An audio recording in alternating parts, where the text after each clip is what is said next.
যখন ছিলাম রুহু আকারে যত্ন করে রেখেছিলে তোমারও ধারে, আমায় পাঠাইলে এ সংসারে কেবল তোমারই নাম বিলাইতে। যখন সেই রুহের জগতে ছিলাম তখন আমরা দুইজন একই জায়গায় একই ভান্ডেই ছিলাম, তাই ছিলাম না বাবা? এটা রুহের জগতের কথা, সৃষ্টি জগতের কথা। ওইখানে যে ছিলাম আমরা একই জায়গায় একই স্থানে দুইজন অবস্থান করেছিলাম, কিন্তু কোনো এক কর্মের ফলে তুমি হয়ে গেলা আমার গুরু, আমি হয়ে গেলাম তোমার শিষ্য ভক্ত। আমায় পাঠাইলা এ সংসারে কেবল তোমারই নাম বিলাইতে, মন বসে না গুরু তোমার পদেতে। দেখেন, মানুষের এই দেহের মধ্যে অঙ্গ প্রত্যঙ্গ বহুত কিছু আছে। চোখ, দুইটা চোখ, নাক, কান, হাত, পাও, নবস, ইন্দ্রিয়, যা কিছু আছে, 16টা রিপু, 10টা ইন্দ্রিয় শক্তি, যা কিছু আছে বাবা, এর মধ্যে এই দেহটাকে কন্ট্রোল করার জন্য একটা জিনিস আছে, আছে না? এই দেহের মধ্যে এই যে আমি যে চলি, আল্লাহ পাক কিন্তু আমাকে সমস্ত জিনিসই দিয়ে পাঠাই নাই না? কিছু কমতি আছে? কিছু কম কিন্তু নাই। দেখেন, এই মন, সমস্ত কিছুর মূলেই কিন্তু এই মনটা, নাকি? লালন শাহ ফকির বললেন, মনের গুণে কেউ মহাজন হয়, আবার এই মনের গুণে কেউ ঠাকুর হয়ে নিত্য পূজা পায়। আমার এই মন তো আমারে করলো হত, সাইজির বাণী। তাহলে এই মন যদি কারো ঠিক না হয় বাবা, তার কোনো কিছুই ঠিক হবে না। সমস্ত কিছুর আধারই হইল মন। তাই এই মনটা যদি সংযত করা যায় তাহলে সব কিছুই ঠিক।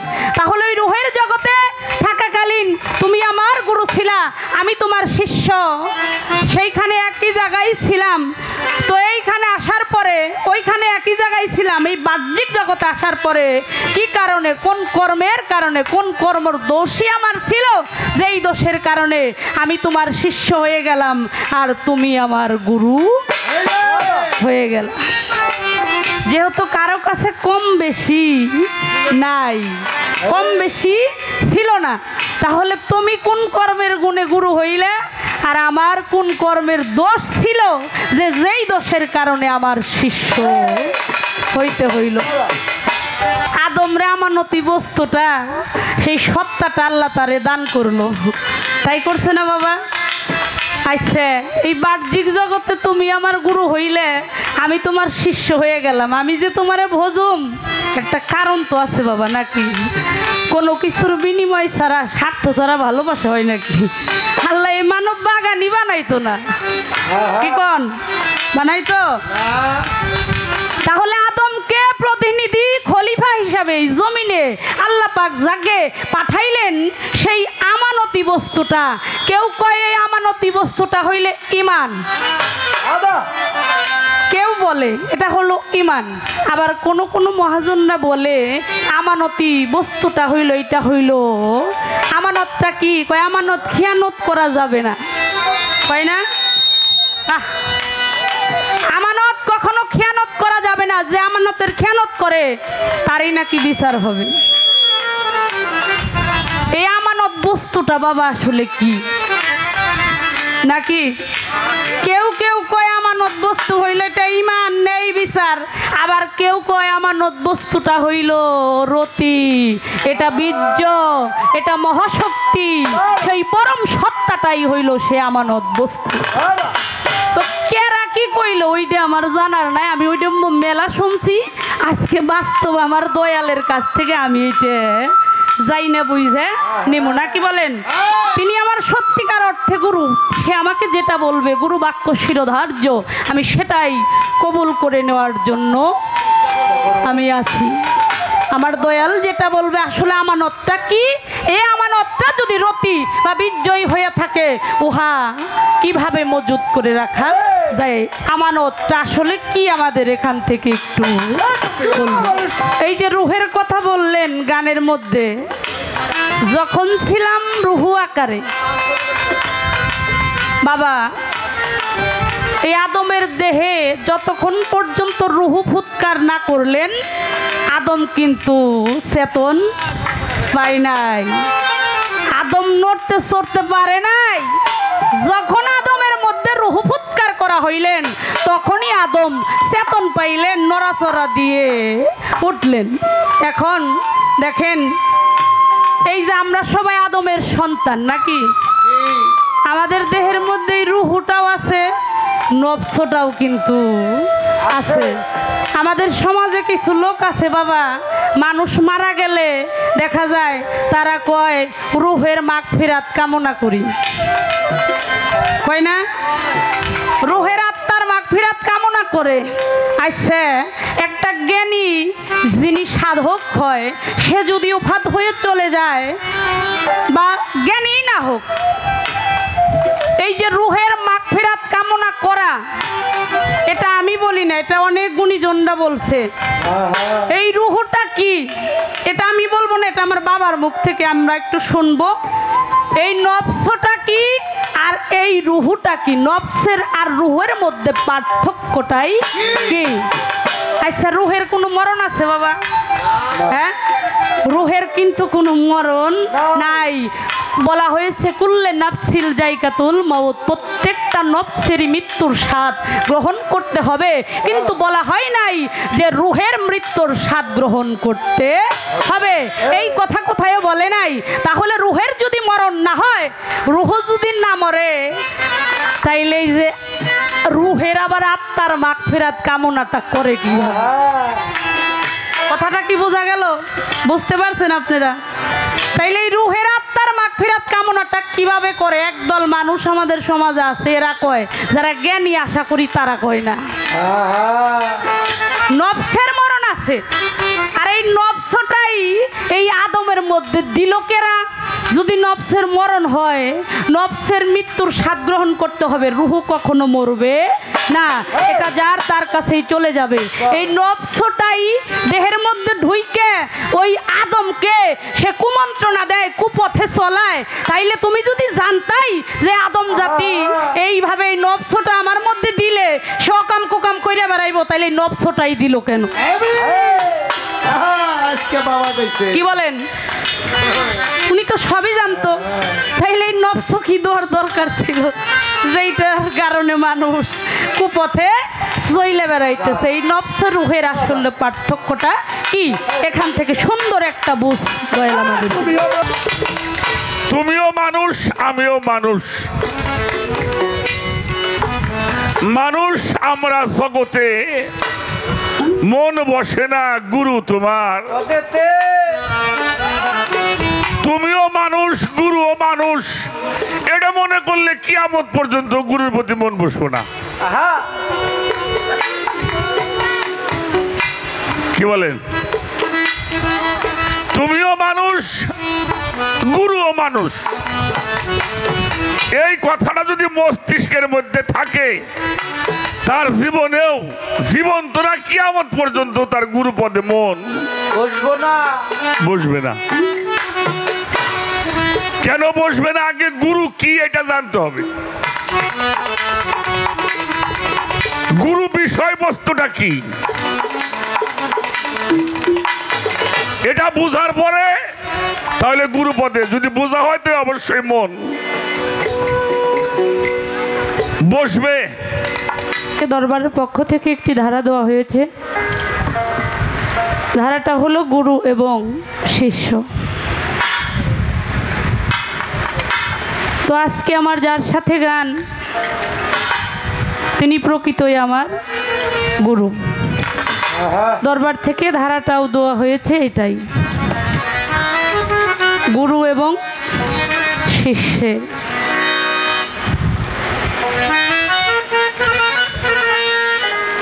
তো গুরু যিনি হয়, গুরু কিন্তু কোনো ব্যক্তি না। গুরু কোনো ব্যক্তি গুরু কোনো মানুষ, গুরু কোনো মানুষ না।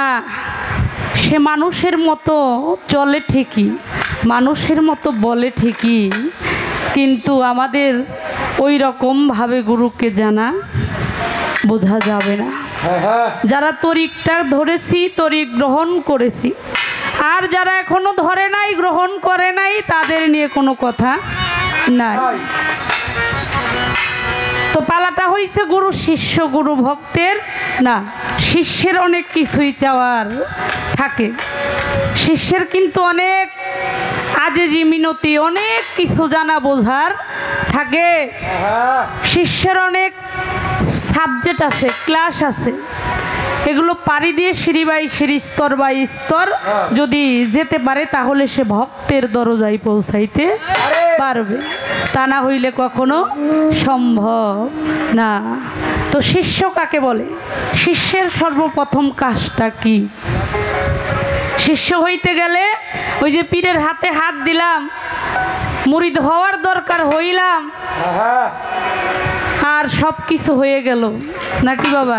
না, তা কখনোই না। যেহেতু পালাটা গুরু শিষ্য, তো আমি সে জায়গায় থেকে সেইভাবে কিছু কথা আমার দয়ালের চরণে, আমার দয়ালের কাছে রাখবো, যেন আমরা শিষ্য থেকে ভক্তের দরজায়, ভক্তের ক্লাসে পৌঁছাইতে পারি। শিষ্য তার কাজ কি, সে কিভাবে এই কর্মগুলো করে সে সেই ভক্ত হইতে পারবে।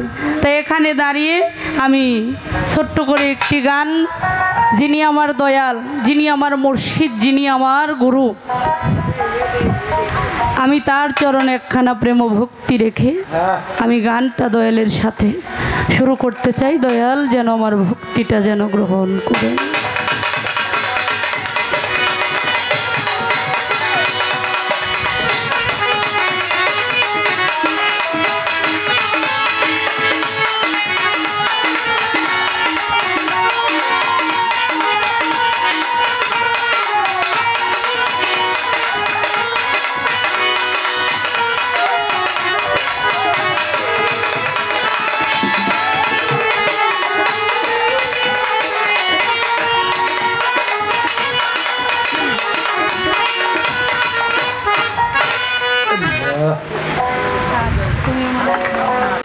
হারমোনিয়াম সাউন্ড নিয়ে নে, কই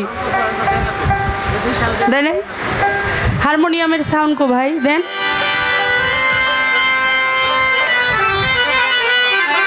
ঠিক আছে, ঠিক আছে। হ্যালো হ্যালো হ্যালো, জামাগুলো খাইছে।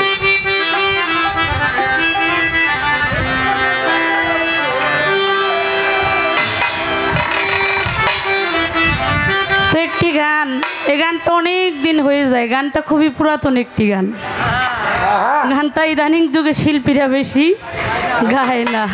আমি যখন খুব ছোট, যখন আগে তো ফিতা ক্যাসেট ছিল না, ফিতা ক্যাসেট বাজতো। এখন তো সব না, এখন তো ইউটিউবের যুগ এসে গেছে বাবা। হ্যাঁ, এখন ইউটিউব, ফেসবুক, ঘরে বসে সারা বিশ্ব বহির্বিশ্বের খবর পাওয়া যায়। তো অনেক আগে শুনছি আমি মহারাজ আবুল সরকার মানিকগঞ্জের, তখন আমি গান জগতে আসছি, সম্ভবত গান একটু একটু শুনি, ফিতা ক্যাসেট ছিল আমাদের বাড়িতে, শুনতাম। তো আমি বাবার সাথে খুব অল্প বয়সে যাই, তখন আমি হাফ প্যান্ট পরি। তো ওই সময় এই গানটার খুবই মার্কেট। মানিকগঞ্জের মহারাজ আবুল সরকার বাবাজি তিনি গানটা করেছিলেন একটি ক্যাসেটের মধ্যে, বাউল সম্রাট রশিদ সরকারের সাথে। তো এই গানটা আমার কেন যেন মনে পড়ে গেল। এই গানের মধ্যে কিছু কথা আছে, আমি এই কথাগুলো একটি বই পড়ছি কিছুদিন আগে, বাবাজান ডাক্তার জাহাঙ্গীর আল সুরেশ্বরী, আমি ওনার বইয়ের মধ্যে কিছু কথা আমি দেখছি। এই বিষয়টা আমি আজকে আমার বাবার কাছ থেকে একটু সমাধান, তার কাছ থেকে একটু আমি আজকে বুঝতে চাই, জানতে চাই। সেজন্য আমি এই গানটা আমার ওই বুঝের পাশে, বা আপনারাও কিছু পাইবেন এইখান থেকে, এই জন্য আমি গানটা আমার বাবাজানের কাছে রাখবো। খুবই পুরাতন একটি গান, মহাজনী একটি কালাম, আমি বাবাজানের চরণে গানটা রাখবো।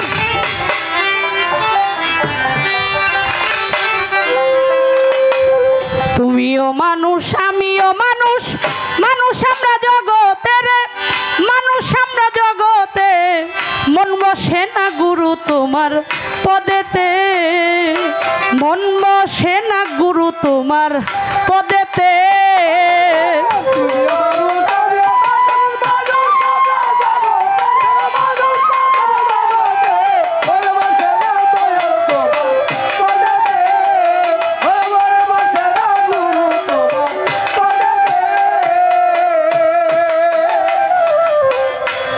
আমি যখন ছিলাম রুহু আকারে, আমায় যতন করে রেখেছিলে আপনার ঘরে।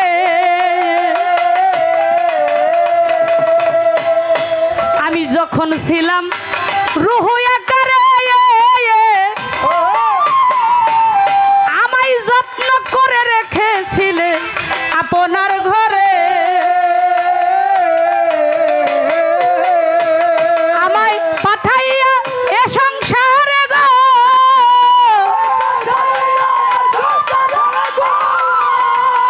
আমায় পাঠাইলা এ সংসারে গো, কেবল তোমারই নাম বিলাইতে, মন বসে না গুরু তোমার পদেতে, মন বসে না গুরু তোমার পদেতে।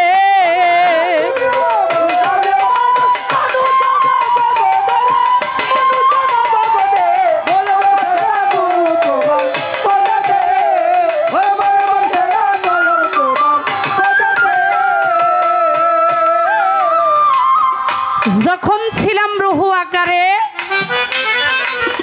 যত্ন করে রেখেছিলে তোমারও ধারে, আমায় পাঠাইলে এ সংসারে, কেবল তোমারই নাম বিলাইতে। যখন সেই রুহের জগতে ছিলাম, তখন আমরা দুইজন একই জায়গায় একই ভান্ডেই ছিলাম, তাই ছিলাম না বাবা? এটা রুহের জগতের কথা, সৃষ্টি জগতের কথা।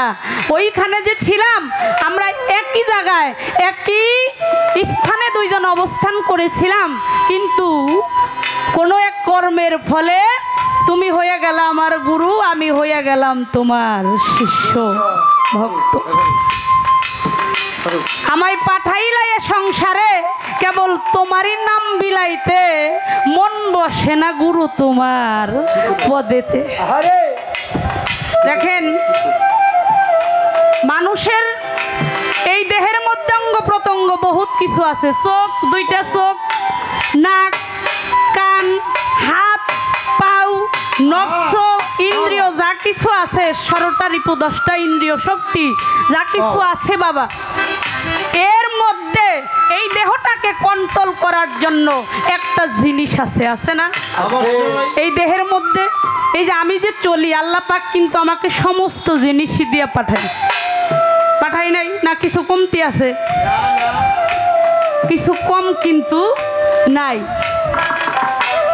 দেখেন, এই মন, সমস্ত কিছুর মূলেই কিন্তু এই মনটা, নাকি?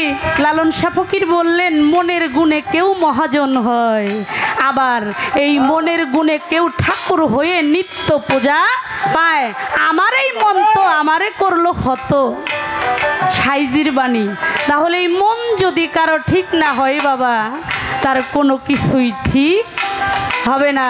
সমস্ত কিছুর আধারই হইল মন।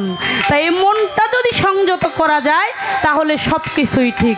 তাহলে ওই রুহের জগতে থাকাকালীন তুমি আমার গুরু ছিলা, আমি তোমার শিষ্য, সেইখানে একই জায়গায় ছিলাম। তো এইখানে আসার পরে ওইখানে একই জায়গায় ছিলাম। এই বাহ্যিক জগতে আসার পরে কি কারণে, কোন কর্মের কারণে, কোন কর্মর দোষই আমার ছিল, যেই দোষের কারণে আমি তোমার শিষ্য হয়ে গেলাম আর তুমি আমার গুরু হয়ে গেল। যেহেতু কারো কাছে কম বেশি নাই, কম বেশি ছিল না, তাহলে তুমি কোন কর্মের গুণে গুরু হইলে, আর আমার কোন কর্মের দোষ ছিল যে যেই দোষের কারণে আমার শিষ্য হইতে হইল। তাই মহাজন বললেন কি, আদমকে খলিফা বানায়া, আবার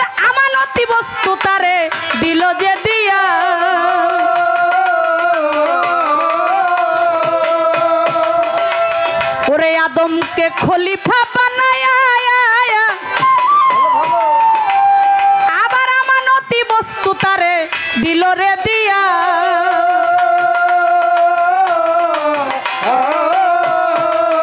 ও দয়াল তুমি আমায় কি ধন দিবা গো,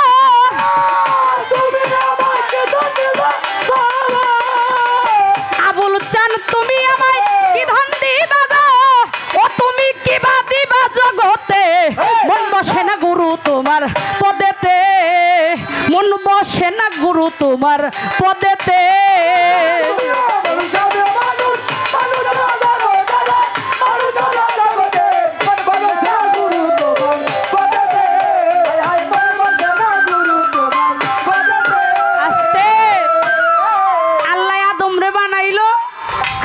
আমানতি বস্তুটা সেই সত্তাটা আল্লাহ তারে দান করলো, তাই করছে না বাবা?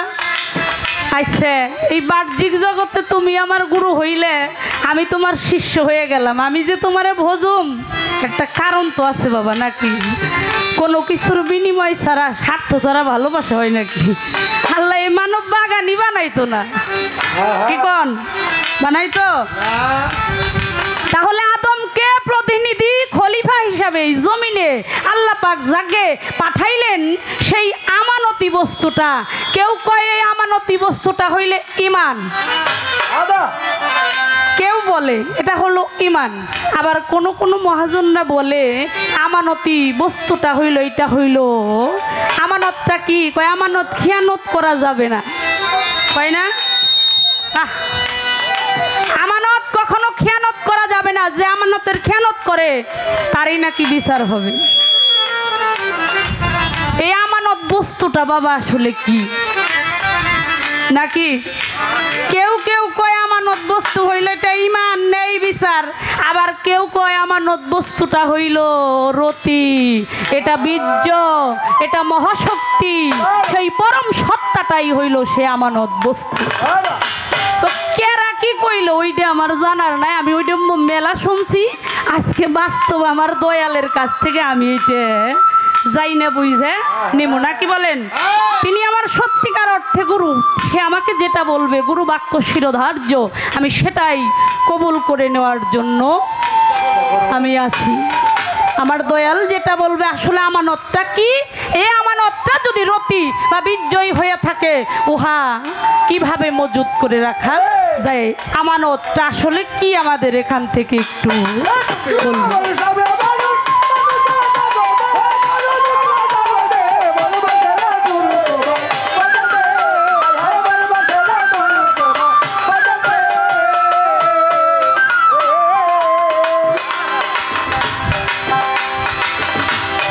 এই যে রুহের কথা বললেন গানের মধ্যে, যখন ছিলাম রুহু আকারে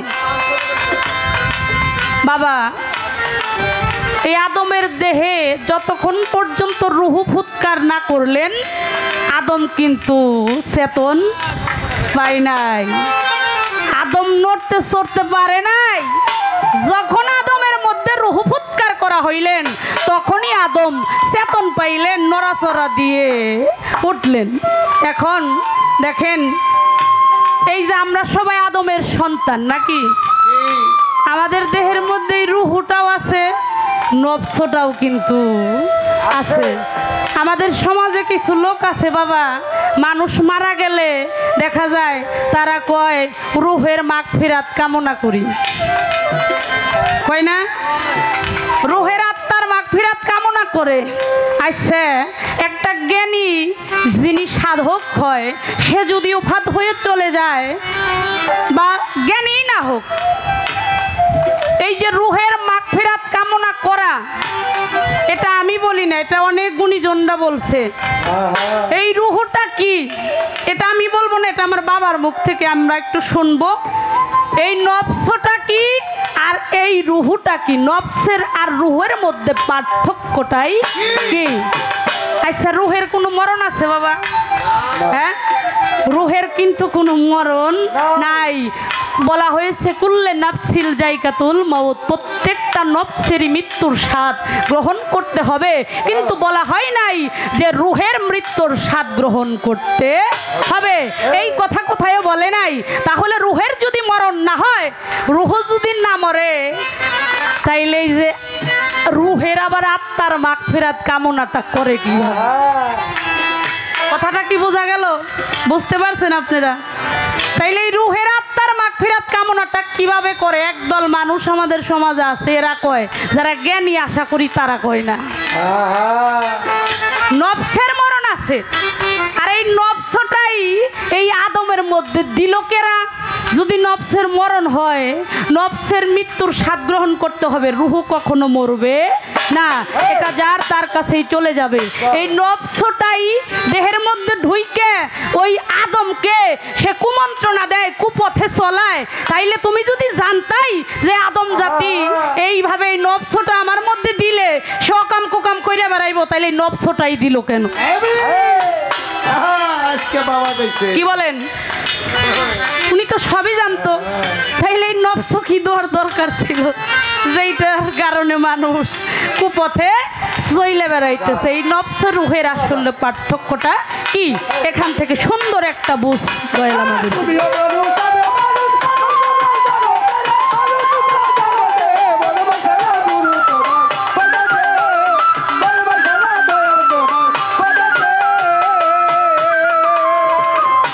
ওরে এই দেহেতে গুরু হই কেবায়া, আবার ভক্ত হইয়া কে তাহারে দিতাছে সেবা।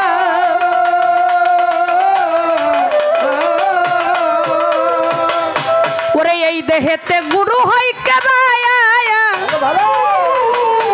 আবার ভক্ত হইয়া শিষ্য হইয়া কে তাহারে দিতেছে সেবা।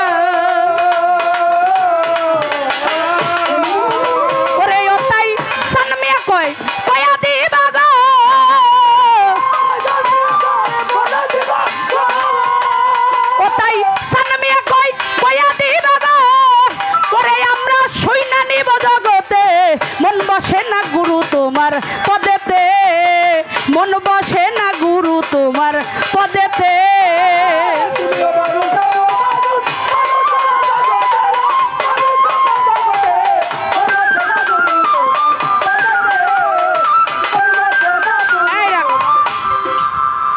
এই গানের মধ্যে এই কথাটা একটু আরই কথা, এই যে মন বসে না গুরু তোমার পদেতে, নাকি?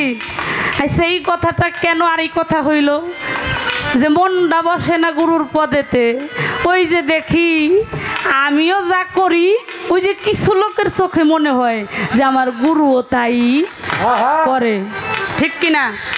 আমার সংসার আছে, পরিবার আছে, আমার দয়ালেরও সংসার পরিবার আছে, আমিও সন্তান জন্ম দেই, আমার দয়ালও সন্তান জন্ম দেয়, আমিও যা করি আমার গুরুও তাই করে।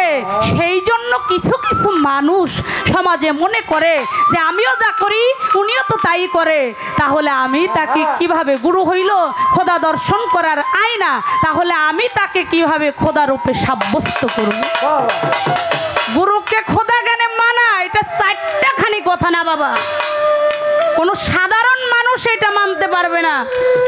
সেই জন্য তো মস্তিষ্কের মধ্যে এই পোকাগুলা ঢুকে গেছে, ঠিক আছে কিনা? এই পোকাগুলা আমাকে ব্রেনের মধ্যে ঢুকে গেছে, এই পোকাগুলা আজকে আপনি বাইর করবেন, যেন ওই পোকাগুলা আমাকে মাথায় থেকে বাইর হয়ে যায়।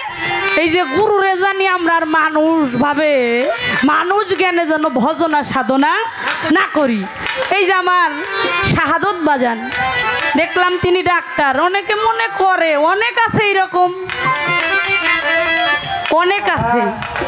আল্লাহরে যদি কেউ আল্লাহ না কয়, তাতে আল্লাহর কিছু কমবো না, কমবো। তারপরেও অনেকে মনে করে যে হায় হায় উনি একজন ডাক্তার মানুষ, উনি রোগীর চিকিৎসাবাদী করে বেড়ায়, উনি কি জানে, ওনার কাছে যে কি করবো?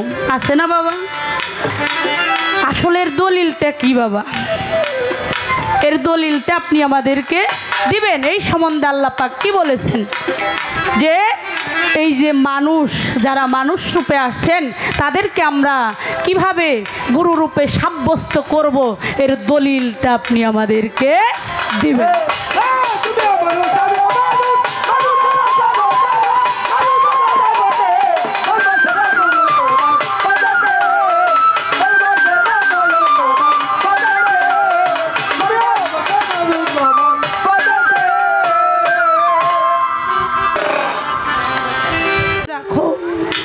এরকম একটা মনের ভাব, এই রকমই একটি পরিবেশ তুমি আমার মনকে তৈরি করে দাও, আমি যেন সদাই সর্বক্ষণ আমি যেন তোমারই হয়ে থাকি। তোমার ওই নাম, তোমার ওই প্রেম, তোমার ওই ভাব তুমি আমার হৃদয় আঙ্গিনা জুড়ে দাও, আমি যেন সব সময় তোমার নাম করতে পারি। দুনিয়ার মোহটা আমার থেকে কেটে দাও, দুনিয়ার লোভটা তুমি আমার থেকে নিয়ে নাও, আমি যেন সব সময় আমার গুরুর চরণের দাসী হয়ে গোলাম হয়ে থাকতে পারি। এটাই আমার মনের বাসনা, এর চাইতে বেশি কিছু দয়াল আমি আর এই বাহ্যিক জগতে চাই না। তাই তো বিজয় সরকার বলেছেন, আমার এহ জগতে জ্ঞান বিজ্ঞান যুক্তি প্রমাণ কোনো কিছুর দরকার নাই, আমার শাহাদত চান তুমি আছো বলে আমার বড় প্রমাণ সেই। এটাই আমার মনের চাওয়া, এটাই আমার মনের আর্জি বাসনা দয়াল। তাই এখান থেকে ছোট্ট করে আমি গান রাখবো। ওরে আমার জ্ঞান বিজ্ঞান আর যুক্তি প্রমাণ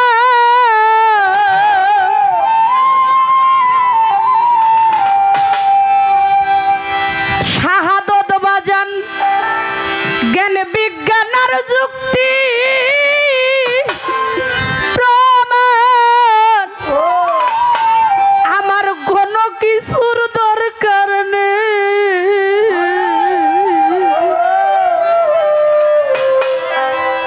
তুমি আছো বলে আমার বড় প্রমাণ সেই, তুমি আছো বলে দয়াল বড় প্রমাণ সেই।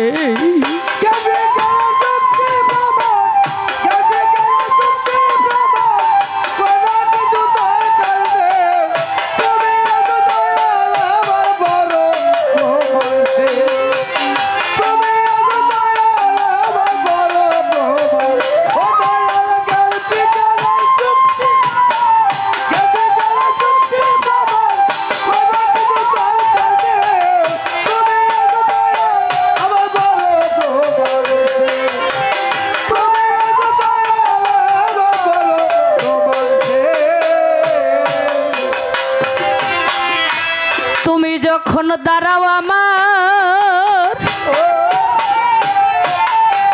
শব্দুল সানাই মনের দুয়ারে, হৃদয় আমার ভরে উঠে মধুর জোয়ারে,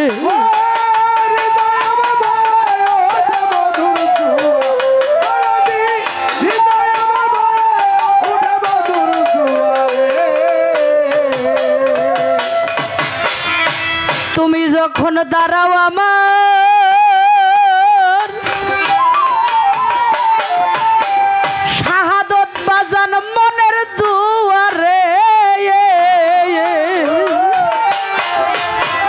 হৃদয় আমার ভরে উঠে মধুর জোয়ারে,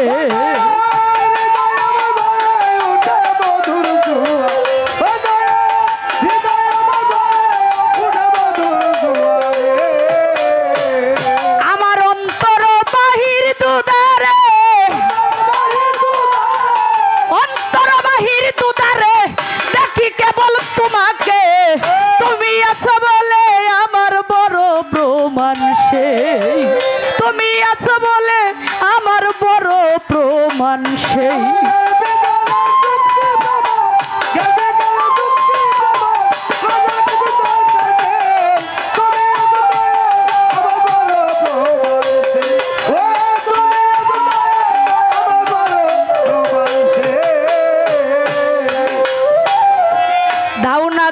যেও না দূরে আবুল চান আমাকে রেখে লুকিয়ে লুকিয়ে হাসো আড়ালে থেকে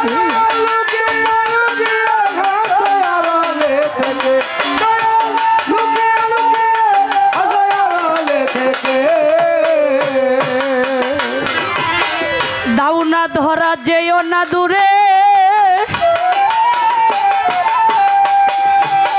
শাহাদত বাজান আমাকে রেখে লুকিয়ে লুকিয়ে হাসো আড়ালে থেকে লুকিয়ে লুকিয়ে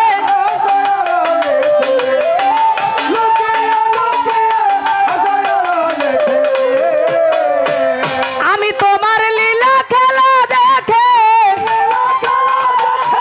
তোমার লীলা খেলা দেখে মনে প্রাণের স্বাদ মিটাই তুমি আছো বলে আমার বড় প্রমাণ সেই তুমি আছো বলে আমার বড় প্রমাণ সেই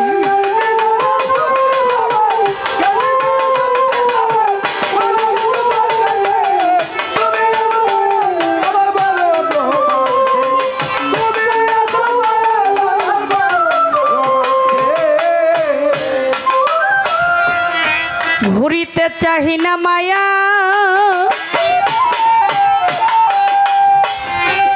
ওরে মায়ার সংসারের পিছু তোমার চরণ তলে মাথা করিব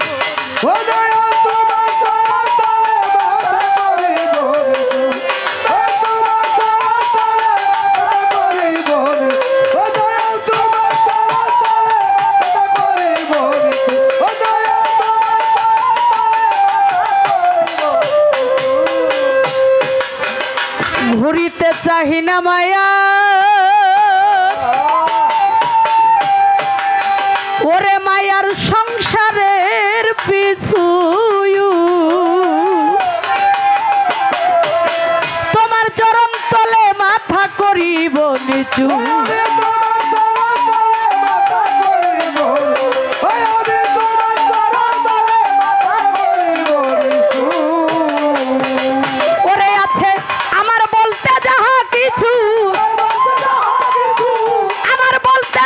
কিছু সবই দিব তোমাকে তুমি আছো বলে আমার বড় প্রমাণ সেই তুমি আছো বলে আমার বড় প্রমাণ সেই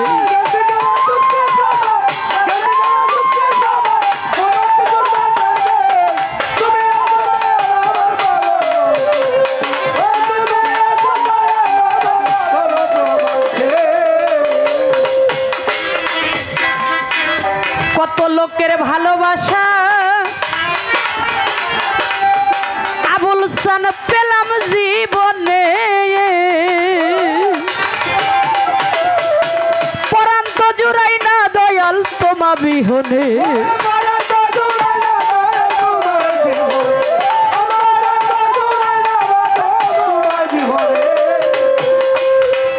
কত লোকের ভালোবাসা শাহাদত বাজান পেলাম জীবনে পরাণ তো জুড়াই না দয়াল তোমা বিহনে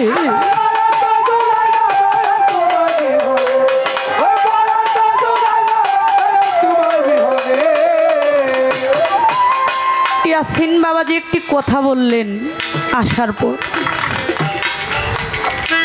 এত গুরু প্রেম তার মধ্যে তিনি এত গুরু প্রেমিক কথাটা একটু খেয়াল করে শুনেছি আমার বাবার সাথে একটু আলাপ করলেন ওই আমার যিনি দয়াল আমার যিনি মুর্শিদ আমার দয়াল আমাকে 12টা বাক্য দিছে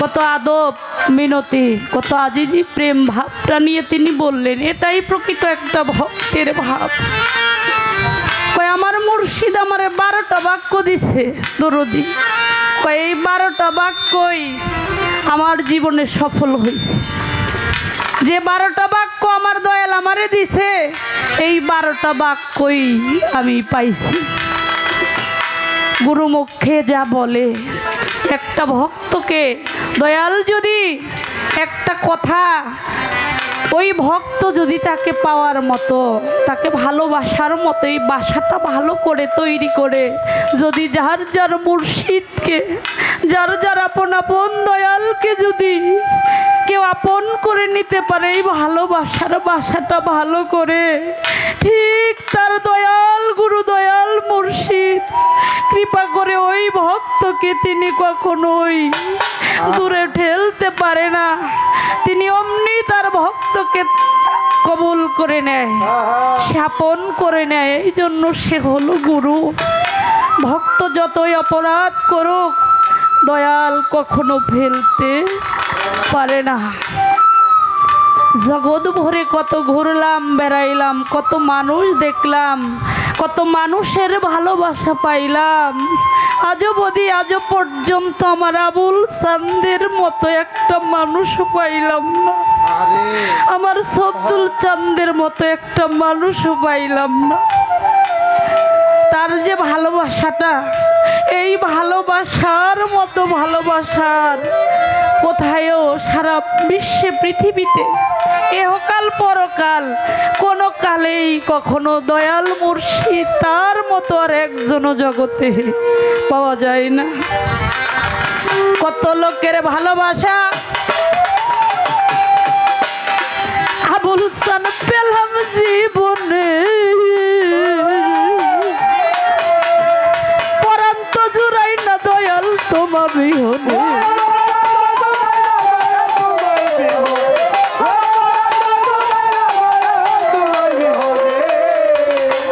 ওরে তোমার নাম লয়ে কাঁদিবি জনে, নাম লয়ে কাঁদিবি জনে, বিজয়ের বাসনায় তুমি আছো বলে আমার বড় প্রমাণ সেই, তুমি আছো বলে আমার বড় প্রমাণ সেই।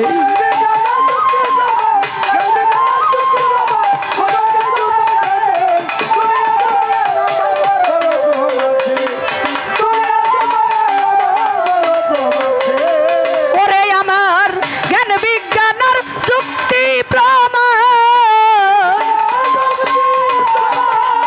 জ্ঞান বিজ্ঞানের যুক্তি প্রমাণ কোনো কিছুর দরকার নেই, তুমি আছো বলে আমার বড় প্রমাণ সেই। আবুল চান তুমি আছো বলে আমার বড় প্রমাণ সেই। শাহাদত চান তুমি আছো বলে ইয়াসিন পাগলার বড় প্রমাণ সেই।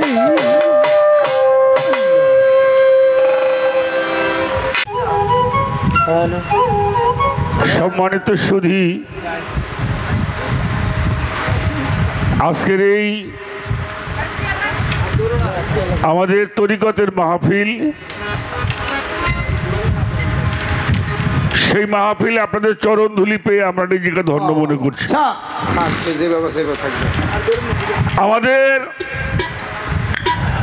উভয় শিল্পীর পরিচয় পর্ব শেষ হয়। বাবা যে বাবা এটা এখন বন্ধ রাখো, শোনা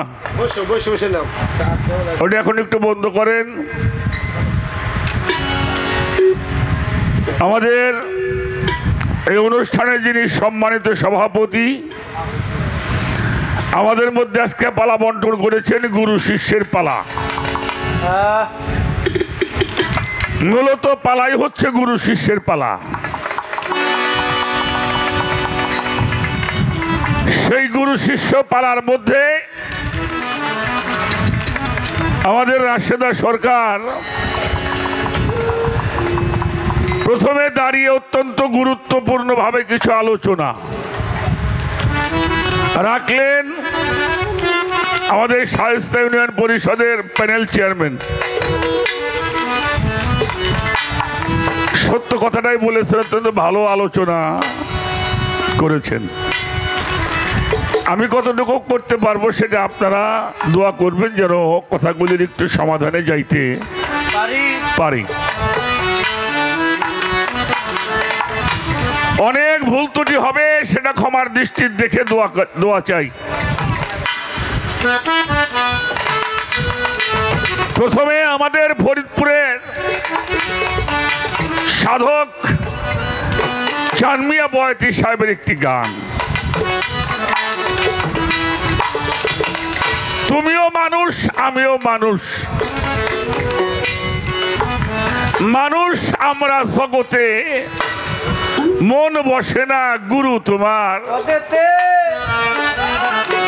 তুমিও মানুষ গুরুও মানুষ, এটা মনে করলে কিয়ামত পর্যন্ত গুরুর প্রতি মন বসবো না।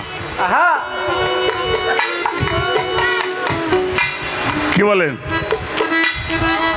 তুমিও মানুষ গুরুও মানুষ, এই কথাটা যদি মস্তিষ্কের মধ্যে থাকে, তার জীবনেও জীবন্ত না কিয়ামত পর্যন্ত তার গুরু পদে মন বসবে না। কেন বসবে না? আগে গুরু কি এটা জানতে হবে। গুরু বিষয়বস্তুটা কি এটা বুঝার পরে তাহলে গুরু পদে যদি বোঝা হয় তো অবশ্যই মন বসবে। গুরুর জাত, গুরু হইল জাতে খোদা। গুরু কি? জাতে খোদা। গুরু হইল খোদার জাত। এটা আমি বলি নাই, আমাদের চিশতিয়া তরিকার যিনি মহান আল্লাহর ওলি খাজা মঈনুদ্দিন চিশতি রহমতুল্লাহি আলাইহি, উনি বলেছেন পীরকে যিনি খোদা রূপে গ্রহণ করতে পারে নাই তার মুরিদ হয় নাই। পীরেরা জাতে খোদা, এক না দ্বীপ, নাই মুরিদু নাই মুরিদু নাই মুরিদ। অর্থাৎ পীরকে যিনি খোদা রূপে গ্রহণ করতে পারে নাই তার বায়াতি হয় নাই। কথাটা কি বোঝা গেল একটু? এই জন্যই গুরুতে তোমার মন। তুমি মনে করো আমিও মানুষ, গুরুও মানুষ, আমিও খাই গুরুও খায়, আমিও ঘুমাই গুরুও ঘুমায়। হ্যাঁ, গুরুও ছেলে পেলে জন্ম দেয়, আমিও ছেলে পেলে জন্ম দেই। হেরো হাত পাও আছে, আমারও আছে, তাইলে আর গুরুর কাছে যাইয়ে তোমার লাভ হবে না। আমাদের মাছ ভান্ডার দরবার শরীফের একজন পাগল ছিল রমেশ চন্দ্র শীল, এটা হিন্দু মানুষ।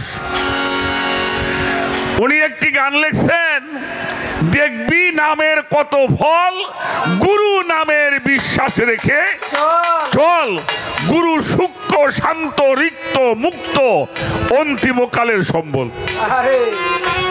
গুরু কবু দেহধারী নয়, অনন্ত শিব গুরু অক্ষয় অব্যয়, গুরু পূর্ণ ব্রহ্ম আনন্দময় ব্যাপ্ত অখণ্ড মণ্ডল। গুরু নামের বিশ্বাস রেখে চল। মন তুমি আজ ফিরে চাও যেদিক, সবই তোমার গুরু মূর্তি, কেবল বিশ্বাস রেখো ঠিক। গুরু ভজবি যেদিন বুঝবি সেই দিন, এই সারা ব্রহ্মাণ্ড তোমার এই করতল।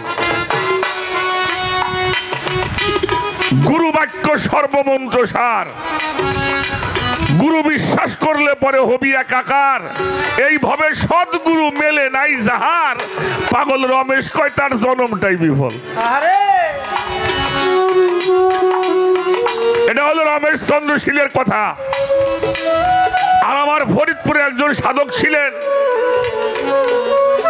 মেসের শাহ ফকির, তার একটি গানের মধ্যে আছে, আওয়ালেতে আল্লাহ মুর্শিদ দলিল তার প্রমাণ করেছে, মুর্শিদ বিনে জীবের গতি কি আছে। কথাগুলি কি বোঝা যায়? ফিরছে মুর্শিদ ঘরে ঘরে, খুঁজলে কি তার অভাব আছে, যার কথা শুনলে যায় মনের অন্ধকার, তুমি তত্ত্ব জানবা তাহার কাছে। আপনি আল্লাহ মুর্শিদ হইয়া এই জীবকে শিক্ষা দিতে আছে আপনার ধর্ম করতে বিতরণ, কেবল এই জীব তরাইবার ভাত পেতেছে। মানুষ গুরু কল্পতরু, যার মনে একিন হয়েছে মেসের সাকয় তার কিসের ভয়, দোজুক তার হারাম হয়েছে। আর আমাদের ঝিটকা শরীফের গওহর শাহ বাবা বলছে, গুরুতে মনুষ্য জ্ঞান যান। গুরুকে মানুষ জ্ঞানে যেজন ভজে, নরক কুণ্ডু তারে গ্রাসে। আর দরবেজি লালন শাহ বলেছেন, গুরুতে মনুষ্য জ্ঞান যার, অধপথে গতি হবে তার। লালন বলে, তাই আজ আমার ঘটেছে মনের কুস্বভাবে। গুরু পদে নিষ্ঠা মন যার হবে, যাবে রে তার সর্বসুসার। অমূল্য দন হাতে সেই তো। তাহলে গুরু কোনো ব্যক্তি না, গুরু হইলে একটা শক্তি, শাশ্বত সত্তা। এটা যিনি গ্রহণ করেন, এটা যিনি অর্জন করেন, তিনি গুরু হয়। গুরু কারো ঘরে জন্ম লয় না, গুরু কারো কাউকে জন্ম দেয় না। তুমি আমি জন্ম নিছি, গুরু কারো ঘরে জন্ম নেয়। আচ্ছা, ডিসি সাহেব কারো ঘরে জন্ম লয়, চেয়ারম্যান কারো ঘরে জন্ম লয়? ভাই, চেয়ারম্যান কারো ঘরে জন্ম লয়? কথা কন না কেন? চেয়ারম্যান হতে হয়, মানুষ তাকে ভালোবেসে নির্বাচিত করেন, যখন ওই চেয়ারে বসেন তখন হলো চেয়ারম্যান।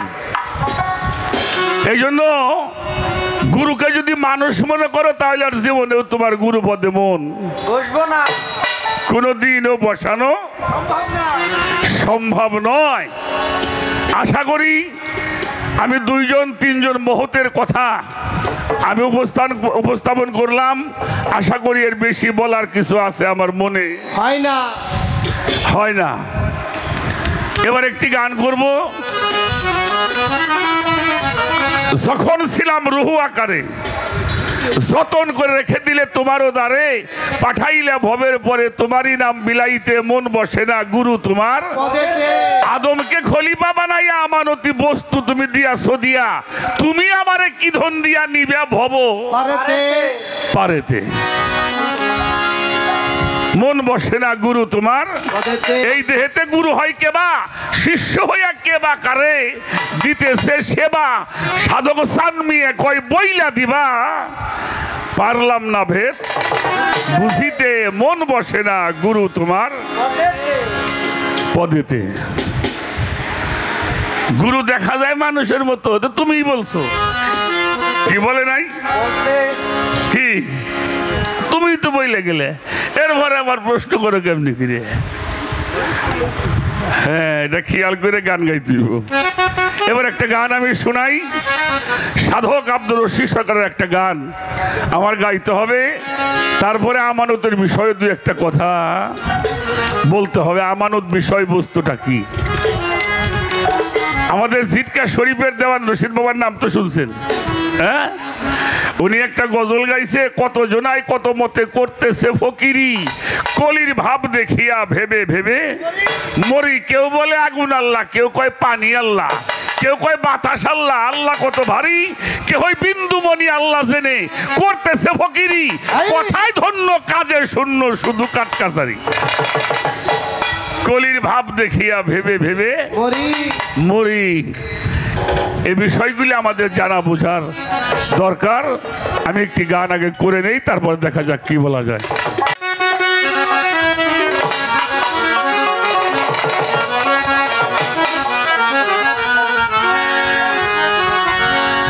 ছোট আর একটা কথা বলবো, আমরা তো আল্লাহ ডাকি ডাকি দেখি, হ্যাঁ? আচ্ছা, আল্লাহ ডাকেন, আল্লাহ শোনে না?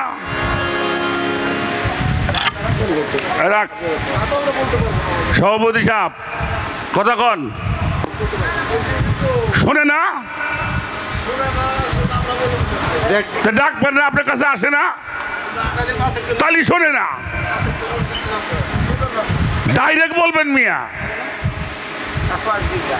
যেহেতু আসে না তাহলে আপনার ডাক উনি শোনে না। কি? কারণ জীবন ভরে আল্লাহরে ডাকলে আল্লাহরে কোনোদিন আসবেও না, কাছে পাওয়াও যাবে না। এর কারণটা হলো আগে আল্লাহর পরিচয় জানতে হবে। আগে আল্লাহর পরিচয় জানতে হবে। আল্লাহ আল্লাহ করি, আল্লাহ বিষয়বস্তুটা কি? আমার কথাগুলি বুঝবেন। এগুলি ইউটিউবে যাবে, না বুঝলে কিন্তু ভেজাল হইব। কেন আল্লাহ আসে না? আল্লাহ ডাকলে আল্লাহ যে বিষয়বস্তুটা, এটা কোনো আকারধারী জিনিস না। কেননা এটা কোরআনেই আল্লাহ প্রমাণ দিয়েছেন। আল্লাহরে কেউ প্রশ্ন করছে, আল্লাহ তুমি কি? আল্লাহ উত্তর দিয়েছেন কোরআন শরীফের মধ্যে, দেখবেন আল্লাহ বলছেন আল্লাহু নুরুস সামাওয়াতি ওয়াল আরদ, আসমান জমিনের নূর হলো আমি আল্লাহ। সুবহানাল্লাহ। আসমান এবং জমিনের নূর হলো আমি আল্লাহ। আল্লাহ। এখন নূর মানে কি? দেখো, কথা বলে না তোমরা। নূর মানে আলো। আলো ধরা যায় বাবাজি? ধরা যায়? আলো এই যে জ্বলছে, ধরা যাবে? আলো কোনোদিনও ধরা যাবে না। কিন্তু আলো যেইটার মধ্যে জ্বলে ওটারে কি কয়? ওটা ধরুন যাইব না? হ্যাঁ, আমার কথাটা বুঝছেন নাকি? আলো ধরা যাবে না। ওই আলো যার মধ্যে ধরা পড়ে তারে ধরলেই আলো ধরা হবে, ঠিক না? এই জন্য ওই নূর যখন কারো প্রতি অবতীর্ণ হয়, ওই নূর যখন কারো প্রতি অবতীর্ণ হয়, ওই নূর যখন সাধনা করে কেউ অর্জন করে, ওই নূর যখন কারো মধ্যে প্রতিষ্ঠিত হয়, তখন আকার হয়, তখন নাম হয় মুহাম্মাদুর রাসূলুল্লাহ। সকলে বলেন সাল্লাল্লাহু। কি নাম হয়? মুহাম্মাদুর রাসূলুল্লাহ। ওই নূর যখন আকার হয় নাম হয় ইয়াদুল্লাহ, হাত। ওই নূর যখন আকার হয় নাম হয় ওয়াজহুল্লাহ। ওই নূর যখন আকার হয় ওর নাম হয় মুর্শিদ। ওর নূর যখন আকার হয় তখন তার নাম হয় ওলি আল্লাহ। কি?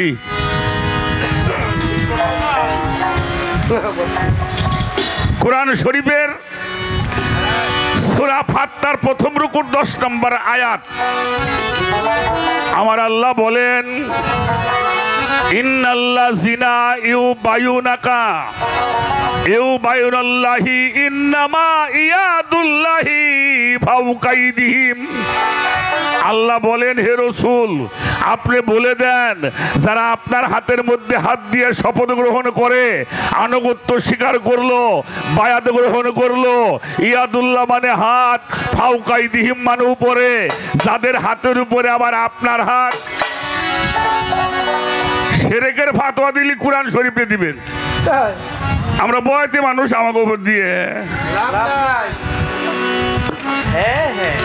যাদের হাতের উপরে আপনার হাত, তাদেরকে বলে দেন ওইটা আপনার হাত না, ওইটা আমি স্বয়ং আল্লাহর হাত। সুবহানাল্লাহ। তাহলে এবার আল্লাহ আকার হইছে না? অবশ্যই আকার হইছে। সূরা কাফ আয়াত নাম্বার 17, ওমা ইউদুলিল ফালানে তাজিদালাহুম ওলিয়া মুর্শিদা। মুর্শিদ আমরা পীর মুর্শিদ বলি। এই মুর্শিদ শব্দটা হলো আরবি, আর ফার্সিতে হলো শায়েখ বা পীর, বাংলায় হলো গুরু। কথাটা বুঝাইতে পারছি? এরপরে আসেন কি, ওমা ইউদুলিল ফালানে তাজিদালাহুম ওলিয়াম মুর্শিদা। এরপরে আল্লাহ বলছে সিবগাতাল্লাহি মান আহসানু মিনাল্লাহি সিবগাতাও, তোমরা আমার রঙে রঞ্জিত হও। একটা মানুষ যখন আত্মসমর্পণ করে, গুরুর আদেশ নির্দেশ পালন করে, সম্মুখ গুরুর মাধ্যম দিয়ে সালাত করিয়া যিনি নিজেকে আল্লাহতে পরিণত করে, নিজেকে আল্লাহর সাথে লয় করে দেয়, তখন আল্লাহ বলছে আমি ওই মানুষটার দুইটা হাত হয়ে যাই। সুবহানাল্লাহ। কি হয়? আমাকে হুজুররা কয় আল্লাহ কুদরতি হাত দিয়ে আমাদের দেয়। এই কুদরতি হাত কারে কয়? কোনটা? কুদরতি হাত হইল আল্লাহর ওলিদের হাত। কুদরতি হাত মুর্শিদের হাত। হ্যাঁ, এই জন্য যখন একটা মানুষ এই সাধনা করে তার উপর নূর অবতীর্ণ হয়, ওই মানুষটা আল্লাহর রঙে রঞ্জিত হয়, আল্লাহর গুণে গুণান্বিত হয়, আল্লাহর সেবাতে মুত্তাসির হয়, আল্লাহর নূর তাজাল্লিতে মুতাজাল্লি হয়, ওই মানুষটা হয়ে যায় অলি। আল্লাহ অলি আল্লাহ উল্লাহ না না না লুল্লাহ অলি। তাহলে তুমিও মানুষ, গুরুও মানুষ নাকি? এলা আল্লাহদের চোটে ভাতার কয় তা ওই আদাল হেগো কথাবার্তা। ভাত খাও ফ্যান দিয়ে, গল্প মারো দই।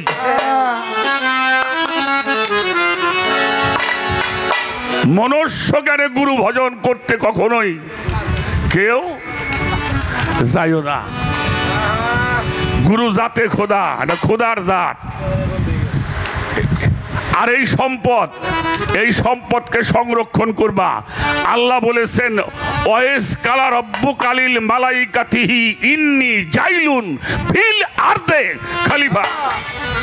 এই খলিফার দায়িত্ব আল্লাহ দিয়েছেন, অর্থাৎ যার মাধ্যমে তোমার পাপকে অপসারণ করা হবে। এটা হলো আমানত। আমানত হলো আল্লাহর খলিফা। সাধারণ মানুষ অন্যায় করলে যে বিচার হইব, সেই অন্যায়টা আমি করলে একরকম বিচার হইব। এই যে আপনারা তো পরিষদের মানুষ, আপনারা এখন আমি আর আমার এই ছেলেটা একই পাপ করব, বিচার কি একরকম হইব? ব্যক্তির উপরে বিচার হয়, তাই না? তাহলে আমানত যদি কেউ খিয়ানত করে, আমানত কাদের উপরে আসে? যারা খলিফা হয় তাদের উপরে। তাদের আমানত যদি খিয়ানত হয়, তাদেরকেই বেশি শর্মিন্দা হতে হয়। জ্ঞান যদি আমানত হয়, মাইসির সে হিয়াল করতে জ্ঞান ভালো। বাস্তব কি মাতবার কি গন? আমি গাড়ি ঘোড়া নিয়ে চলি, আমি দেখছি এটা কুকুর অন্তত 200 হাত দূরে গাড়ির হরেন পাইলেও কিন্তু রাস্তাইতে দফে নেমে খাড়ায়, আর মানুষ দৌড় দেয় যে গাড়ির তলে পড়ে। ঠিক না? এটা মুরগি বাচ্চা নিয়ে ঘুরে 200-300 হাত দূরে একটা সিল দেখলে ও বাচ্চাগুলিকে এমন একটা শব্দ করে, সব বাচ্চাগুলি এসে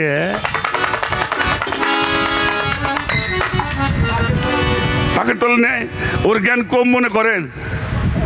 হ্যাঁ, জ্ঞান আর আল্লাহ যে আমানত দিয়েছেন তাহা হলো দিব্য জ্ঞান। এই জন্য সাইজি লালন বলেছেন, সহজ মানুষ বোঝে দেখ না রে মন, দিব্য জ্ঞানে পাবির অমূল্য নিধি বর্তমানে। এই দিব্য জ্ঞানী যারা গুরু হইল, তারা আমানত হইল তার কাছে। যিনি তোমার পাপের অপসারণ করবে, আল্লাহর কালামগুলি বুঝাবে, হিকমতগুলি বুঝাবে, এবং তোমার মস্তিষ্ক হতে পাপগুলি পরিষ্কার করাইয়া তোমার জান্নাতের দরজা খুলে জান্নাত পর্যন্ত পৌঁছাইয়া দিবে। শোনো কি কমু বাবা, মানুষ হলে মইরা জান্নাতে যাব। জান্নাতে যাবি কোন? তো মইরা না, জান্নাত তো মরার পরে যাব। আর আল্লাহ বলছে কি, ফাদখুলি ফি ইবাদাতি ওয়াদখুলি ফি জান্নাত। হে নফসে মুতমাইন্না, এবার তুমি জান্নাতে প্রবেশ করো। জান্নাতে প্রবেশ করতে কইছে আল্লাহ দুনিয়ায় থাকতে। হ্যাঁ, মরার পরে জান্নাত। জান্নাত এখান থেকে প্রবেশ করবে। এই জন্য যারা জান্নাতের মানুষ চেনে নাই, ওরা জান্নাতের পথ হারিয়ে ফেলেছে। আর এই জান্নাতের মানুষগুলি হইল আল্লাহর ওলিরা। তাদের কাছে যাবেন, তাদের কাছে বসবেন, তাদের কাছে গেলেই আপনার পাপের ফয়সালা হবে, আপনিও আল্লাহর বন্ধুতে পরিণত হবে। এবার একটা গান গাই।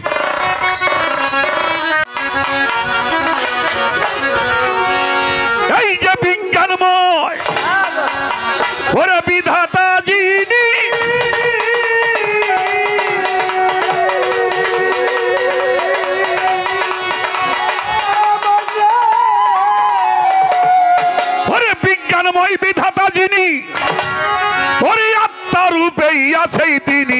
নবরূপে নিজেই নারা ও আমার পাগল মন চিনলে না রে গুরু কেমন ধন জগতে চিনলে না রে মুর্শিদ কেমন ধন আমার পাগল মন চিনলে না রে গুরু কেমন ধয়ন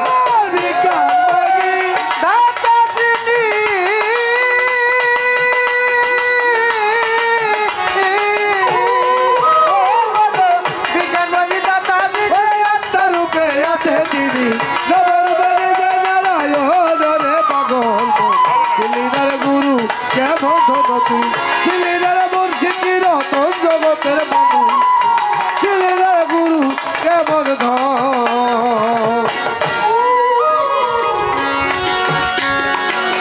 অনন্ত আদি বিধাতা মানুষের ভালো মন্দের নির্দেশ দাতা গো রসুল রূপে করলো আগমন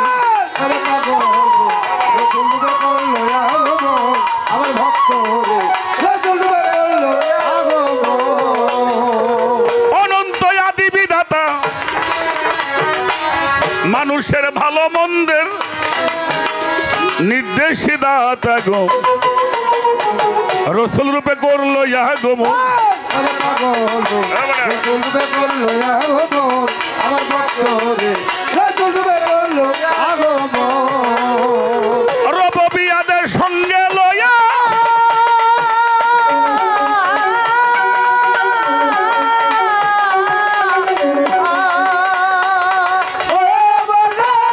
রবিয়াদ সঙ্গে লয়া রে সালন প্রকাশ করিয়া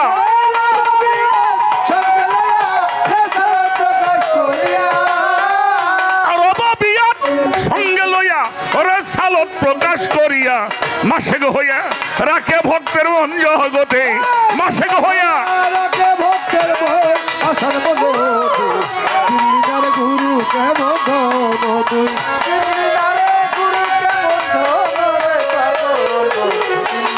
গুরু কেমন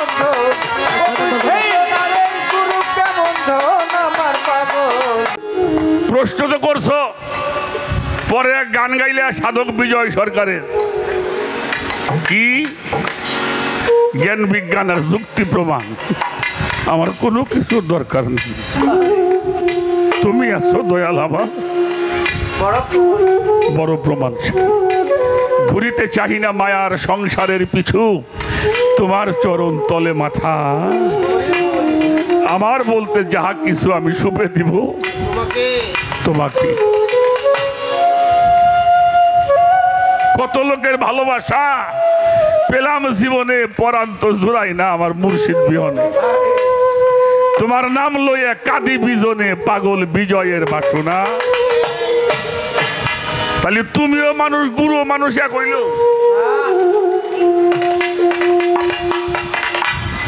আমার কথাটা বোঝা গেছে রুহের মরণ নাই রুহের মাগফিরাত করে বোকা লোকে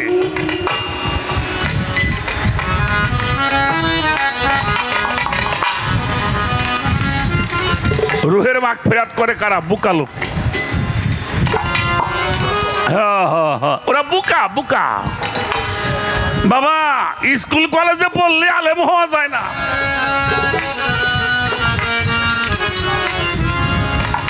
শোনেন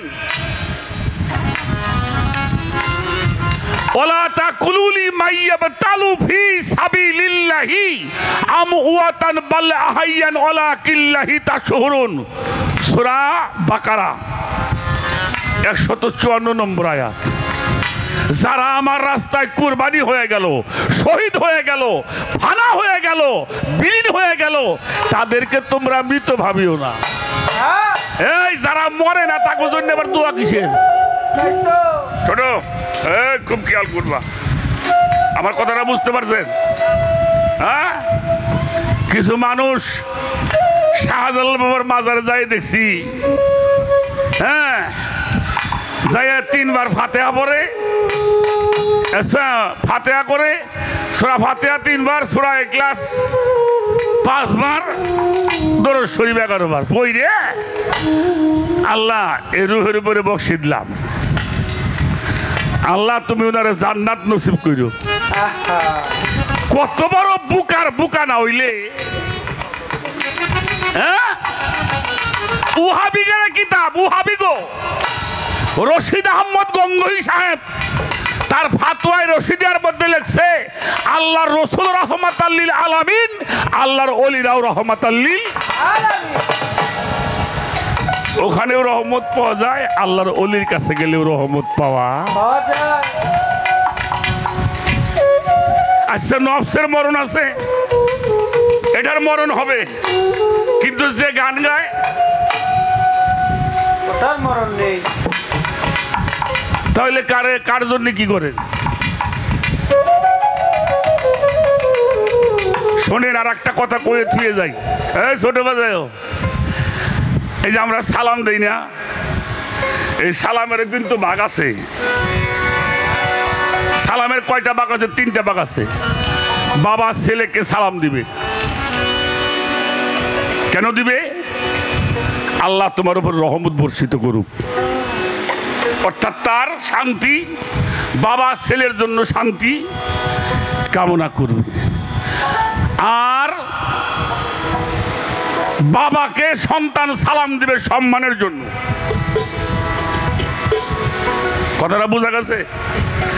আর আল্লাহর ওলিদেরকে সালাম দেওয়া হবে আল্লাহর রহমত পাওয়ার জন্য। আল্লাহর ওলিগো সালাম দেবো কেন? আল্লাহর, হে আল্লাহ, তোমার এই ওলির ওসিলায় আমার এই কথাটা তুমি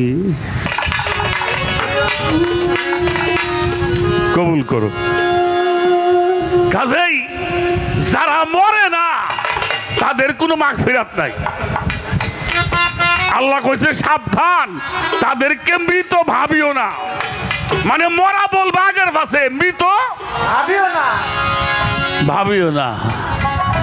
যাদেরকে মৃত ভাবিও না তাদের ঘরগুলো পাকা ঘর। তাদের ঘরগুলো কি? হ্যাঁ, এই ঘরটাও পাকা। এই ঘরটা যে জায়গায় রাখে ওই এলাকা ধরে পাকা হয়, ঠিক কিনা? খাজা বাবার দরবার, বড় পীরের দরবার, নিজামুদ্দিন আউলিয়া, কুতুবউদ্দিন বখতিয়ার কাকি শেখ ফরিদ, হ্যাঁ, আমাদের জিটকা শরীফের দেওয়ান রশিদ জিন্দা, শাহ গওহর শাহ, সাধক আব্দুর রশিদ সরকার, এগুলো জায়গাটা পাকা না? হ্যাঁ, ঘর কাঁচা।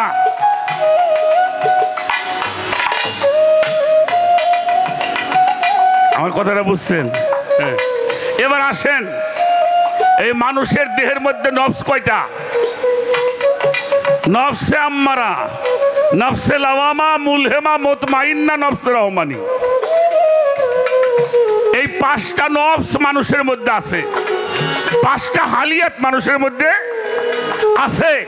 একটা মানুষ যখন আমার শাহাদত বাবার কাছে আত্মসমর্পণ করে তার হুকুম মতো সালাত করিয়া নিজেরকে পরিশুদ্ধ করার জন্য সাধনার মাধ্যমে 3টি নফস যখন বিলুপ্ত হয়, নফসে আম্মারা, লাওয়ামা, মুলহেমা, এই 3টা যখন নফস বিলুপ্ত হয়, ওই মানুষটার স্বভাব হয় শিশুর মতো। শিশু বোঝেন না? শিশু নিষ্পাপ না? কি কন? শিশু কি? আচ্ছা, শিশু কারে কয়? 2 মাস, 3 মাস, 6 মাস, 1 বছর, এই তো শিশু। আচ্ছা, শিশু খাবো কোন সময় ও কয়? ওর গোসল করবো কোন সময় কয়? ওরে কি পরান লাগবো কয়? কে কয়? কে জানে? কে জানে? একটা ভক্ত যখন এই 3টি নফস বিলুপ্ত করিয়া যখন নফসে মুতমাইন্নার মধ্যে পৌঁছায়, এবার আল্লাহ ডাক দিল, হে প্রশান্ত নফস, এবার রবের দিকে প্রত্যাবর্তন করো। কার দিকে? রবের দিকে। ফাদখুলি ফি ইবাদাতি ওয়াদখুলি ফি জান্নাত, এবার জান্নাতে প্রবেশ করো। এই জন্য সাধক লিখেছে, বন্দেগিতে বান্দা তুমি এমন ভাবে হও তৈয়ার, মালিক তোমায় ডেকে বলবে কি লাগবে বান্দা তোমার। ওই মানুষটা শিশু হয় আর গুরু হয়ে যায় তখন তার মা। ওর কি দরকার? ওটা গুরুই ভালো জানে। তোমার কি দরকার জানা আছে, তা তুমি সেই জায়গায় যাও, তোমার চাইতে হবে না, চাওয়ার আগেই তোমার সবকিছু। আমার বিকাশ বাজি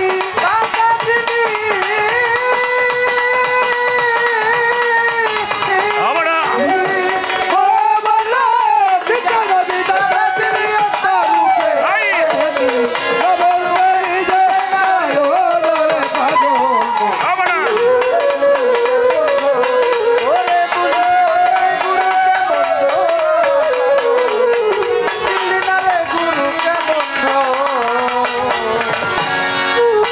ওরে সালাদ প্রতিষ্ঠা হলো, এই মানুষের জান্নাতের দ্বার খুইলা দিল, তাই মানুষ আশেক হইয়া ভজে ওই চরণ। সর্বরে আছে ভয়া ভজে ওই চরণ আমার মনোরে আছে ভয়া ভজে ওই চরণ আরে সালাদ প্রতিষ্ঠা হলো, এই মানুষের জান্নাতের দ্বার খুইলা দিল, তাই তো মানুষ আশেক হইয়া ভজে ওই চরণ।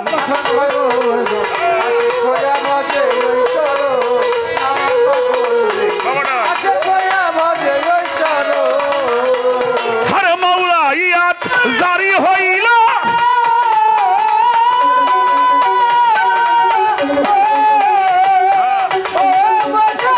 মাওলা ইয়াত জারি হলো, ওরে সালত বাতুনে গেল,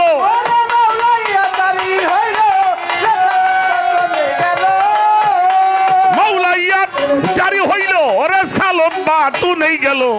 মানুষ গুরু আলীর আগমন জগতে, মানুষ গুরু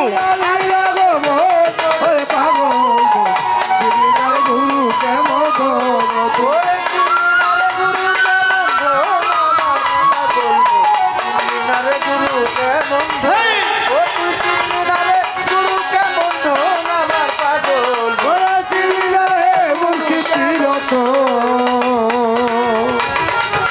এই তিন ধারা প্রাপ্ত যারা আল্লাহ নবী আলী, তারা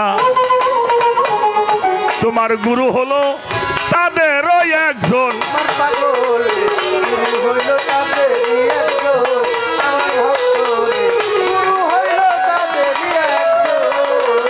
এইভাবে এই তিন ধারা প্রাপ্ত যারা আল্লাহ নবী আলী, তারা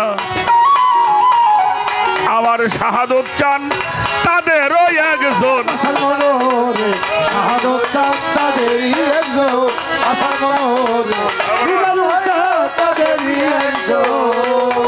ওরে তৌহিদের দ্বারে খুলিয়া,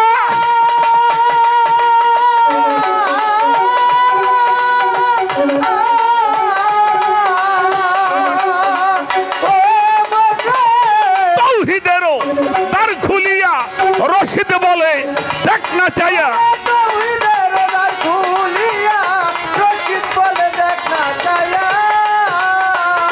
তৌহিদের দ্বার খুলিয়া, আরে পাগল রশিদ বলে দেখ না রে চাইয়া, একা শোনে বৈশার ওই চারজন গো, তারা একা শোনে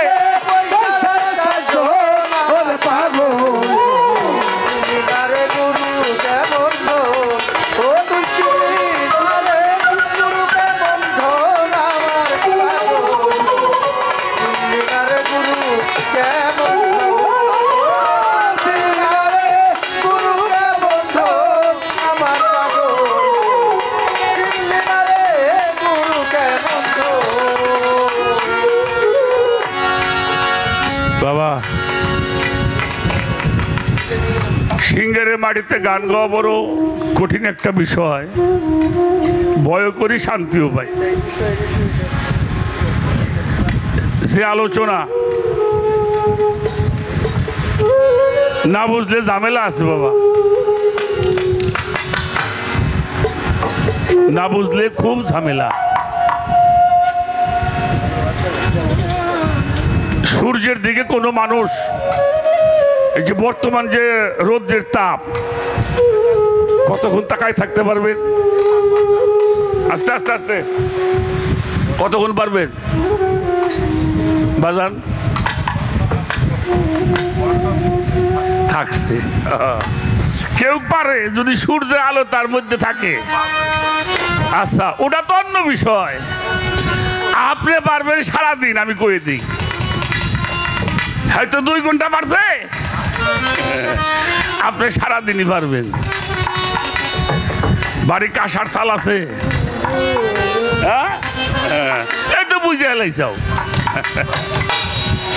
ওই থালের মধ্যে পানি দিয়ে ওটার মধ্যে তেকিল তাকাইলে সূর্য দেখা যায়, আহা তাতে কি চোখের সমস্যা হয়? হ্যাঁ, এই জন্য আয়না ছাড়া যেমন নিজেকে দর্শন করা যায় না, একজন কামেল মুর্শিদ ছাড়াও আল্লাহ দর্শন হয় না। হয় না।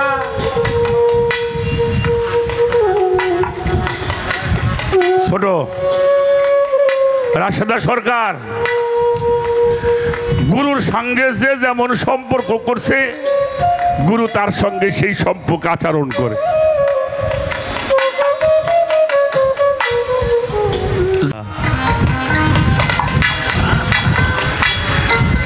কি বলুম রে,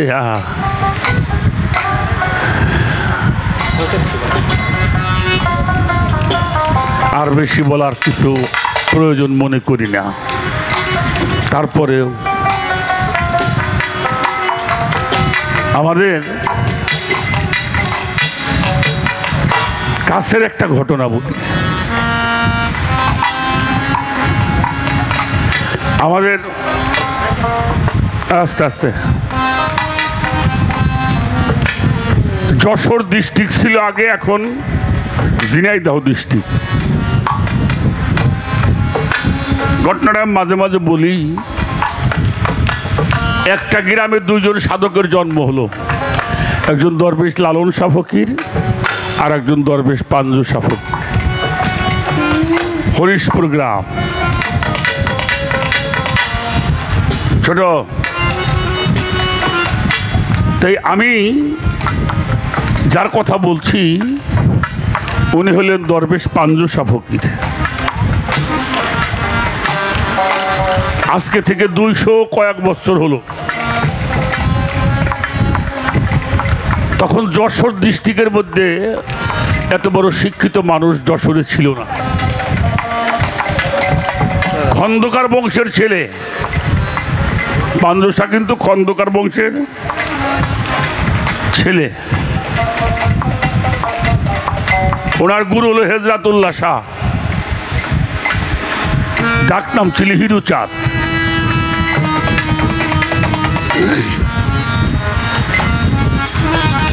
এই মানুষটা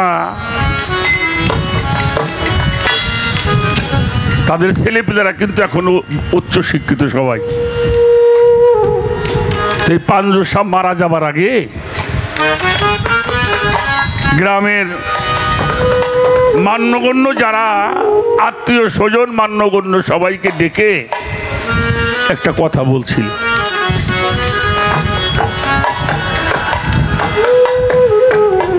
আমি 10টা পয়সা আমার নামে রাখি নাই।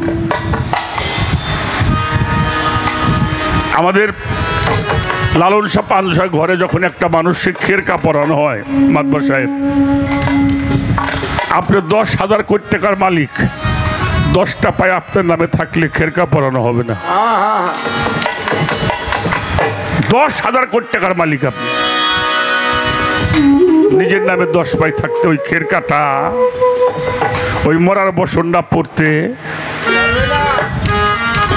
পারে না। তো উনি যখন ফকির হয়েছিলেন, ওনার যাবার সময় হয়ে গেছে। তো গ্রামের মান্যগণ্য আত্মীয় স্বজন ভক্তবৃন্দ সবাইকে ডেকে একটা কথা বলেছিল, আমি মনে হয় খুব তাড়াতাড়ি তোমাদের ভেতর থেকে চলে যাব। আরে তা আমি তো চলে যাব, আমার তো একটা কবর হবে, একটা ঘর তো আমার হবে। তবে আমার সব কিছু আমি তোমাদের দিয়ে গেছি, একটা ওয়াদা আমার সঙ্গে দিবা। কি বলে? আমার ঘরটা যেন পূর্ব পশ্চিম হয়, মানে কবরটা যেন পূর্ব পশ্চিম হয়। তখন লোকজন বলেছিল, সাইজি মানুষের কবর তো পূর্ব পশ্চিম হয় না, এটা উত্তর দক্ষিণ হয়। এটা কি করে সম্ভব? আর কেন আপনারটা পূর্ব পশ্চিম হবে? পাঞ্জসা চোখের পানি ছেড়ে বলছিল, বাবা আমার বাড়ির দক্ষিণ পাশে আমার পীরের দরবার।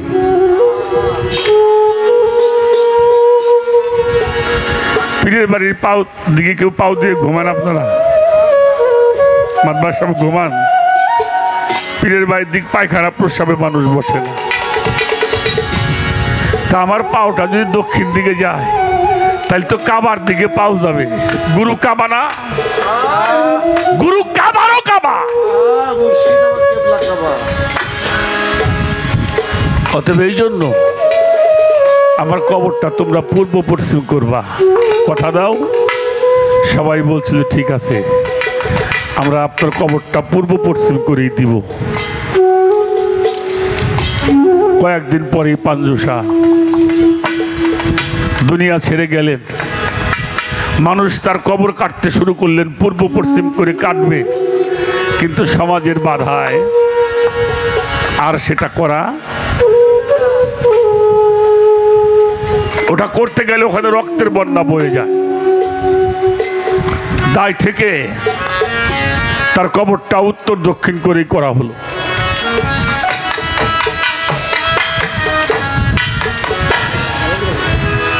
মানুষ কবর দিয়ে বাড়ি চলে গেছে, রাত্রে ঘুমিয়ে আছে, সবাইকে স্বপ্নে দেখাইছে, আতাল কন্ট্রাক্টরের স্বপ্নে দেখাইছে, কিরে কথা রাখলি না?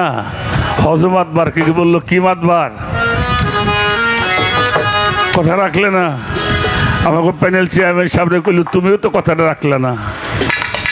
এই স্বপ্ন দেখলে ঘুম হয়। সকালবেলা উঠে সবাই পাঞ্জুসার বাড়ির দিকে দৌড়াইতেছে, মাঠের মধ্যে গেছে, সবার সাথে সবার দেখা। কি ব্যাপার বলে, আমি স্বপ্ন দেখছি। মাতবারও কয়, আমিও তো এই স্বপ্ন দেখলাম। আমাকে আতাল কন্ট্রাক্টর কয়, আমিও তো দেখলাম। যে কয়, আমি এই স্বপ্নই দেখছি। চলে গেছে পাঞ্জুসার বাড়ি, যে দেখে পাঞ্জুসার কবরটা পূর্ব পশ্চিম হয়ে রয়েছে। যান দেখে আসেন গাছও। কথাটা কেন বললাম রাশেদা? গুরুকে যদি কেউ মানো তাহলে গুরুই মানবা, মানুষ মাইনো না। আর যদি মানুষ মানো, জীবনে মুক্তি পাওয়া যাবে না। আর গুরুকে যদি পরম মনে করো, গুরুকে যদি তুমি মুর্শিদ মনে করো, গুরুকে যদি খোদা মনে করো, তোমার এই জীবনের একটা তুমি দেখা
ইয়াসিন বাজানায়ু বেলা যায়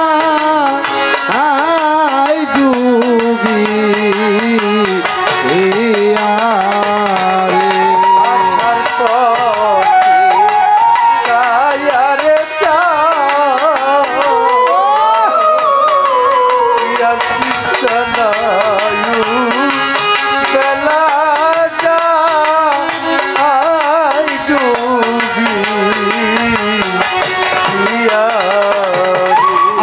পথে ছায়ার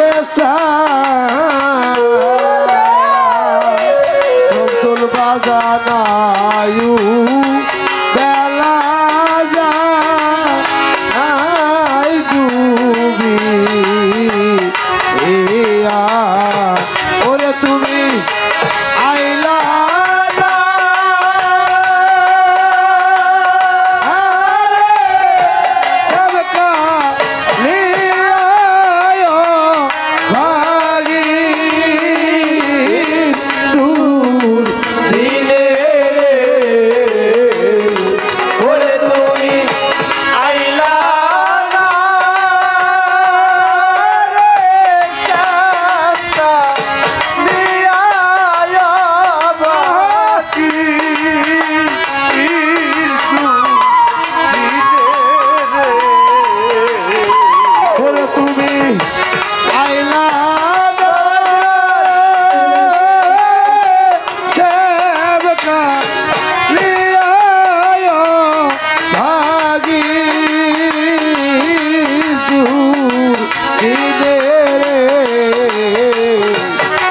কোথায় রহিলা রে দয়াল আমার আই আই রহিলা রে দয়াল আমার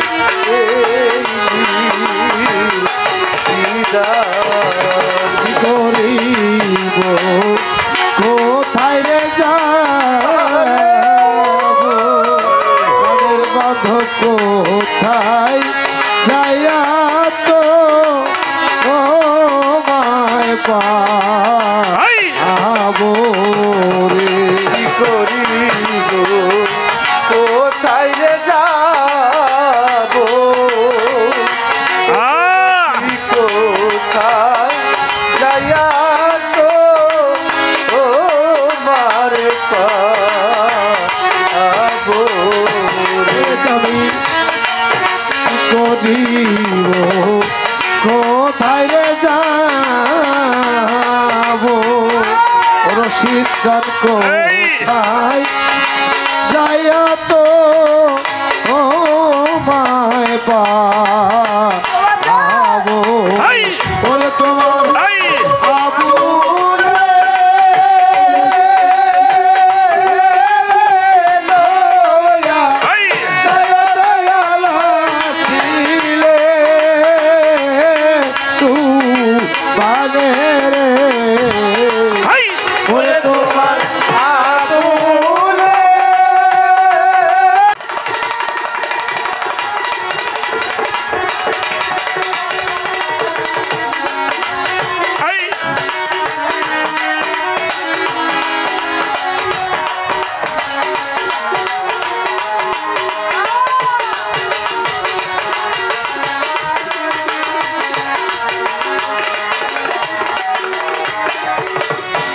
সাধক গান লিখলেন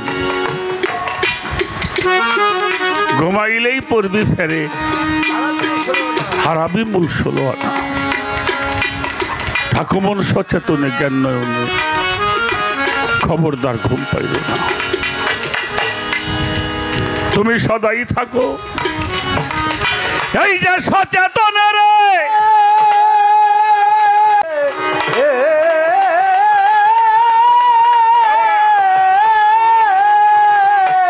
অচেতনে ঘুম যায় না অচেতনে ঘুম যায় না অচেতনে ঘুম যায় না গুরুকে ভজনা কর ভ্রান্তর হইও না ও কিও রে গুরুকে ভজনা কর ভ্রান্তর হইও না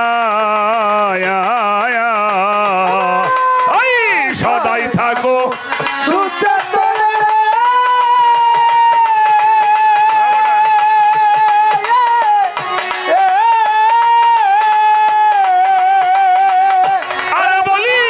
অচেতনে ঘুম যায় না অচেতনে ঘুম যায় না অচেতনে ঘুম যায় না গুরুকে ভজনা কর ভ্রান্তর হইও না ও কি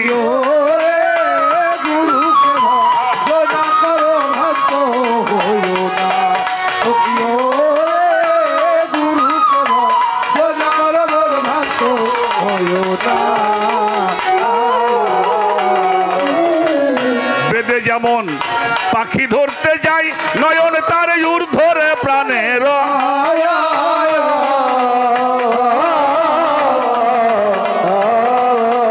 ওরে আখি থাকে তার পাখির গদিকে সেই পলক না ঘোরা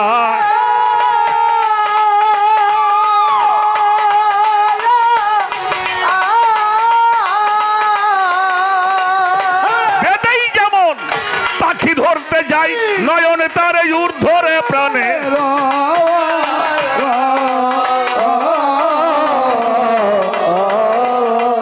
ওরে আখি থাকে তার পাখির গদিকে পলক না ঘোরা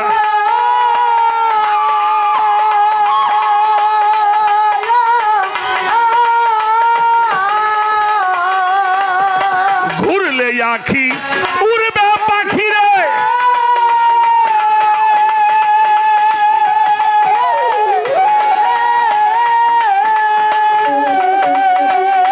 আরে বলি নয়ন আর পলক দিবে না ওরে নয়ন আর পলক দিবে না গুরুকে ভজনা কর ভ্রান্তর হইও না হকিও রে গুরুকে ভজন কর ভক্ত ওকিও রে গুরুকে ভজন কর ভক্ত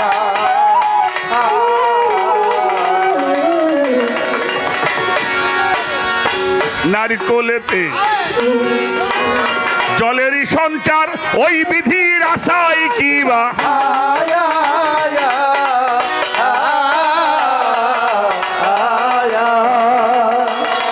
ওরে দেখতে গো শুভা পরিপূর্ণতার কর্মরে বোঝা ভাই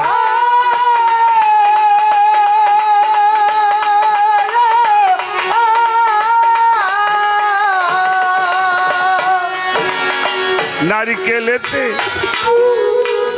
জলেরই সঞ্চার ওই বিধির আচাই কি বা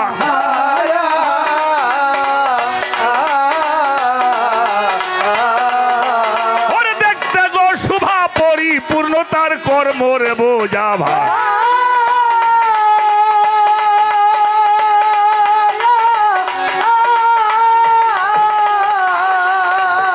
গোপনে গোপিনীর ধরে মরা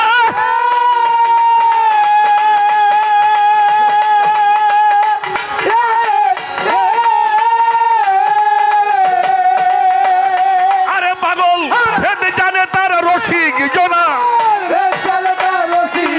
ওরে ভেদে জানে তার রসিক জনা গুরুকে ভজনা কর ভ্রান্তরে হইও না ও কি গুরুকে ভজন কর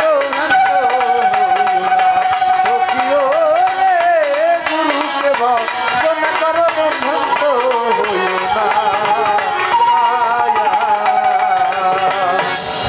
এটা কি গাছ নগদ দেখাইছে নগদ এটা করে কাটেন দিয়ে পানি পাওয়া যায় নাকি একটু না শুলে যাওয়ার যাবো আচ্ছা কেমন কইছে এক মাথা ডাব যদি কেউ কাইটে কষি ডাব এটা ঘরের মধ্যে কয়দিন রাখা যাবো সর্বোচ্চ এক সপ্তাহ হ্যাঁ এক সপ্তাহ সর্বোচ্চ কষি ডাব বেটা হ্যাঁ। এক সপ্তাহ পরে পৌঁছে যাবো আচ্ছা এক মাথা নারকেল যদি ঘরে থন ওটা বৃদ্ধি পাবে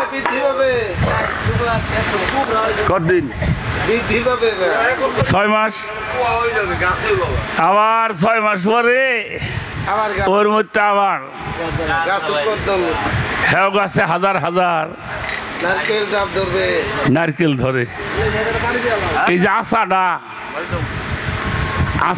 পাকা হয় না হ্যাঁ সাধক লেখছে নারকেলেতে জলেরই সঞ্চার ওরে বিধির আশাই কি বাহার দেখতে শোভা পরিপূর্ণ কর্ম বোঝা ভার গোপনে গোপিনীর ধর্ম ভেদ জানে কেবল রসিক জনা গোপিনী গোপী গো শব্দ গোবিন্দ অপি শব্দ নিকটবর্তী যারা গোবিন্দের নিকটের মানুষ যারা গুরুর নিকটের মানুষ ওরা হইল গোপী এটা পুরুষ হইবার পারে নারী হবে এই জন্য সাধক না? ওরে গুরুকে ভজনা করো ভক্ত হইও না ও কি ওরে গুরুকে ভজনা করো ভক্ত হইও না ধরতে গেলে আগে মরতে হয় তারে সেই জিন্দারে মরা।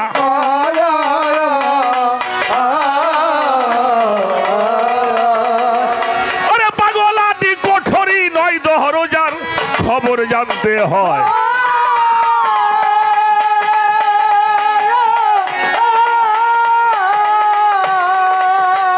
আমার পাগল ধরতে গেলে আগে মরতে হয় তারে সেই জিন্দারে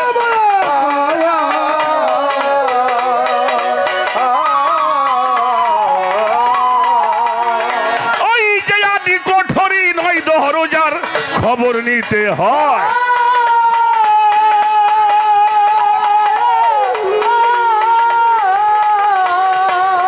কানু বলে সররিপুরে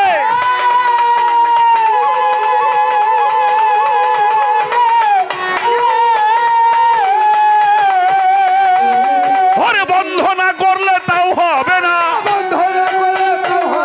ওরে বন্ধনা করলে তাও হবে না। গুরুকে ভজনা করো ভ্রান্তরে হইও না ও কি রে গুরুকে ভজনা করো ভ্রান্তরে হইও না।